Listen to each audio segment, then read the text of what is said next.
ballaaran oo hogaaminaya gudoomiyaha gobolka Sool mudane Cabdi Khayre Dirir weeliyaan gudida abaaraha heer gobol mas'uuliyiin ka socda taliska ciidanka bilayska ee gobolka Sool ayaa u ambabaxay saakan koonfurta gobolka Sool iyagoo gaaray deegaanka Dhumay iyo deegaanada hoos yimaada waxaana kulan ballaaran kula qaatay odayaashii waxgaradka deegaankaasi oo kala hadleen nabadgelyada deegaankaasi adkeeya labaad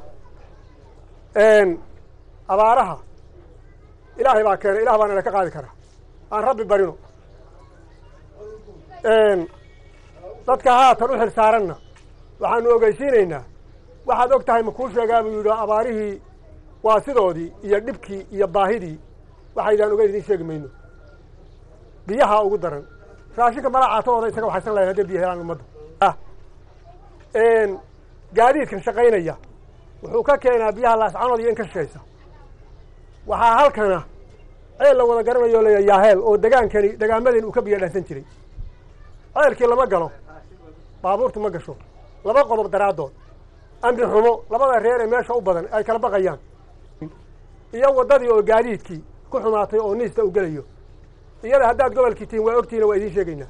sidii wax looga qaban lahaa waddada ama amnigeeda ama socodkeeda biyo dhaamiska uu ku sahlanaan lahaa intaasi waxaa laga warramay warbixin baad u socoteen abaarahaad uga socoteen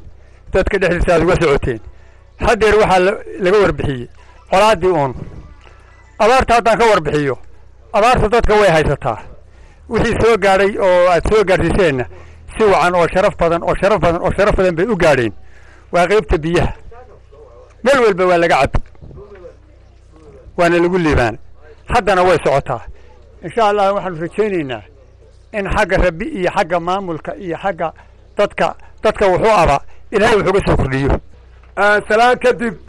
guddoomiyihii u horreeyey intii imaka anugu aan garanayo guddoomiyihii u horreeyey amba maamul ka socda gobolka Sool ee u horreeyey ayaa horta maanta noo yimid weli maanaan arag intii barasaabada hore la magacaabi jiray Dhumay waynu isla wada garanaynaa waynu wada joognay barasaabi noo yimid ma jiro maanta waxaan u malaynayaa wacdigii inuu isbedelay mar haddii guddoomiyihii gobolka Sool uu noo yimid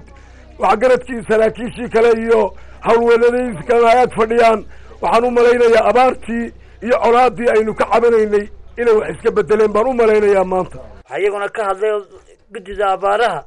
iyo weliba taliyaha ciidanka deegaankaasi oo labadooduba sheegay in deegaankan uu baahan yahay nabadgelyo waarta qayb kamid ah oo deegaanadan saaka aan rabnay bal xaaladda abaaraha inaanu eegno arrimaha nabadgelyada iyo iyaduna waa muhiim oo haddii aan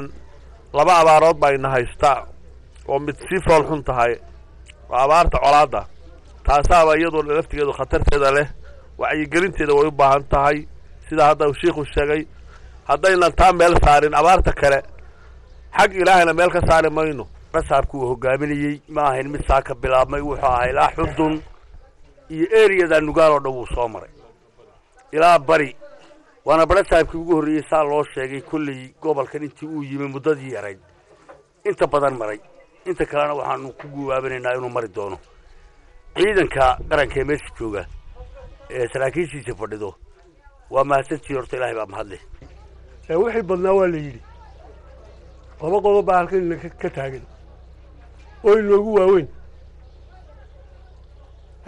abaar iyo colaad abaarta ilaahay baa keenay ilaahay un baana inaga dulqaadi kara colaadana inagaa u sababa dadkaa u sababa haddaynu gacmaha ka laabanno oo aynu ka dhigno waxa aynu maaragtay aynu isku dilayno oo aynu iska dayno way halkaasay ku ayay ku hadhaysaa ku baaba'aysaa gabagabadiina gudoomiyaha gobolka Sool mudane Cabdi Khayre Dirir ayaa ku booriyay dadka deegaankaasi iyo weliba labada beelood ee walaalaha ee deegaankaasi wada degan inay nabadgelyada adkeeyaan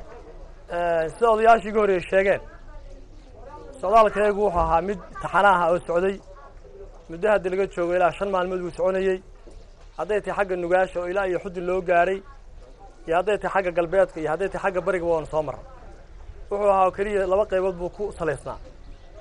inaanu ogaano maadaama abaartii dheeraatay maadaama raxmaadkii weli ayna ahayn maadaama dadkii uu dhibaatooday maadaama xoolo ay baxeen inaynu ogaano xaqiiq dhaba sidii looga gudbi lahaa hawshan la wado ee abaaraha ee xukuumaddu qaybta ka tahay iyo dadka jaaliyaduhu in sidii loo xoojin lahaa in la helo in la ogaado xoolihii waan ognahay inay dhammaadeen intooda badan nugaasha idinku waa yaro dhaantay xaggan hawdka laakiin nugaasha xooluhu way dhammaadeen xoola ma harin dadkana waa soo xoroodeen waxaad moodaa laakiin hawdku inuu xagga biyaha isagu haddar ku liito laakiin weli xoolihii aad mooddo inay mataqaanaa inuu xagga nugaasha dhaamaan wax wada qaybsanayaan ugu tagno sheekaysanayaan ugu waa labadii reer islaayay waxaa xaqiiqa nabadgelyadu dadka dhibaatada waday ka timaadaa anigu canaana may odayaasha waan ogahay odayaasha waxba gacanta uguma jiraan xaqiiq marka odayaasha ama miyi ha joogin ama magaalaha joogin gacanta waxba uguma jiraan nin xoog leh oo qori wata